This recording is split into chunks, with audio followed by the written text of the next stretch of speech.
Hello, I'm Bernard Hickey from interest.co.nz and welcome to our monthly report on emerging Asia. What's happening in China and the rest of the Asian region, how it's affecting New Zealand, Australia and how it fits into the rest of the world.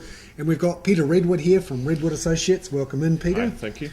It's been a cracking month for news around the world of the economy and markets and certainly in China, we're seeing some really interesting signs there in the economy. Tell us what you're seeing there and how it might impact on the rest of us. Well, we're seeing signs that the slowdown is deepening. Most China economists have been forecasting a pickup in the economy through the second quarter coming into the second half of the year. That, to us, doesn't look like it's happening. In fact, if anything, we see signs of inventory accumulation, slowdown in industrial activity, concerns around investment still. That will feed back into consumption as well, weakening consumption growth. So the whole picture looks very soggy to us. And we don't think it's really driven by what's happening in Europe. We think it's predominantly domestically driven. Would the European problems worsen it, though? I think definitely. Europe is China's largest trading partner, and so to the extent that we see slower global growth, not only in Europe but also in the United States, the US is looking a bit softer as well. That will have an impact on exports from China, but realistically it's the fixed asset investment story that drives China. Now, the last time China's economy slowed in reaction to the Lehman crisis, late 2008, early 2009, the Chinese government moved quite decisively to force a lot of new spending on infrastructure, particularly through local governments, and that boosted demand for iron ore and coal and certainly helped New Zealand and Australia. What are you seeing this time around from the government, and can they repeat that miracle again? I think they can't really repeat that miracle. They can provide some support for the economy going forward. The policy that they're adopting right now they call fine-tuning, which really is a very gradualist adjustment in policy, and they're doing that to an extent because there's a very strong belief in Beijing right now that the stimulus that they engaged in retrospect was too large and too risky, and that they're now suffering from the hangover effects of the investment in terms of concerns about local government liabilities, bad debts in the banking system, etc. And so there's a reluctance by policymakers to engage in a more direct and aggressive stimulus. Also, the slowdown that we talked about a couple of times on previous interviews, most Chinese economists and government officials didn't really buy into it. So they talked a lot about the grim external environment. But when it came to talking about China itself, the view was that this was a very managed, controlled slowdown and the economy would re-accelerate. Now we're seeing signs that re-acceleration is in fact not taking place, but in fact deteriorating. So the risk is, I think, that policymakers become more aggressive going forward. Is it a slow landing, a hard landing, a soft landing? How would you describe it? I think we've been in a soft landing phase through till probably mid-April. Since then, I think the landing is definitely getting harder. Will they have a hard landing?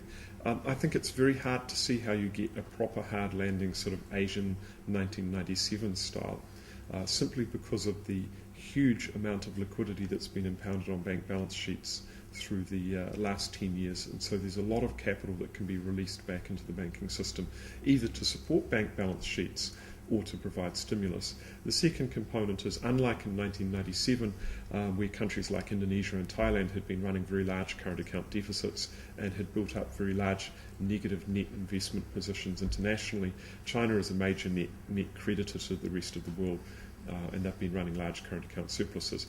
Also, as China slows and as demand for industrial goods and raw materials slow, then they have a very positive terms of trade effect, providing another source of cushioning for them.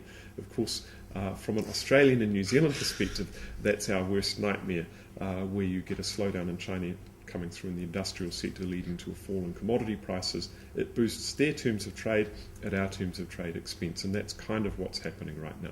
So what impact does this have, for example, on currencies, not just New Zealand and Australia, but currencies globally? Well, it provides a very strong bid for the US dollar, and that's what we're seeing. So I think the US economy has obviously many problems. Some of those problems are definitely going to come back into play in the next few years. The US debt level and budget deficit, the current account deficit, are all still issues.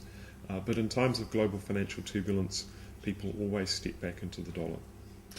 And looking ahead, what should people who are trying to work out where emerging Asia goes, what should they focus on? What sort of news events, moves from policymakers should they focus on, particularly China?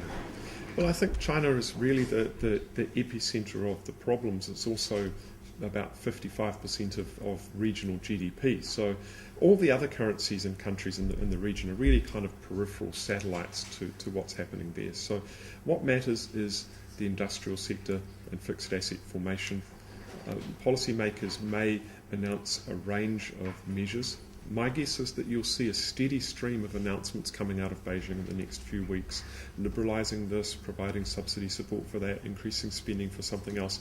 But the problem is a lot of that will be pre-existing spending just being announced to provide a psychological top-up, or regulatory changes that may not have much impact. For instance, raising the quota on car sales in a city when car sales are already well below the quota level, it provides a nice announcement effect, but it really has no meaningful impact.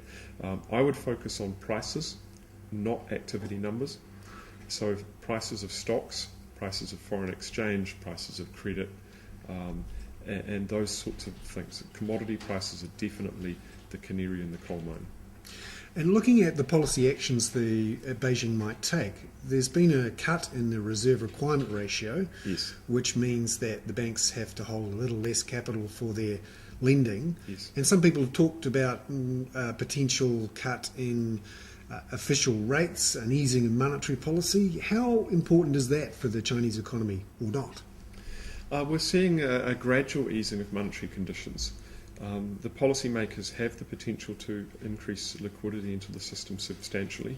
I don't think that they can significantly affect the cost of capital. The 7-day repo rate has already come down below 3% now, while the 1-year lending rate is still 6.57%. Most loans don't actually fix directly off the 1-year lending rate anymore. They usually fix as a spread either above or below that based on the collateral postings and the risk characteristics of the loan. So they may announce an interest rate cut, but I don't think it necessarily has a substantial stimulatory effect. One of the other things people are focused on in China is the political turmoil. Yes.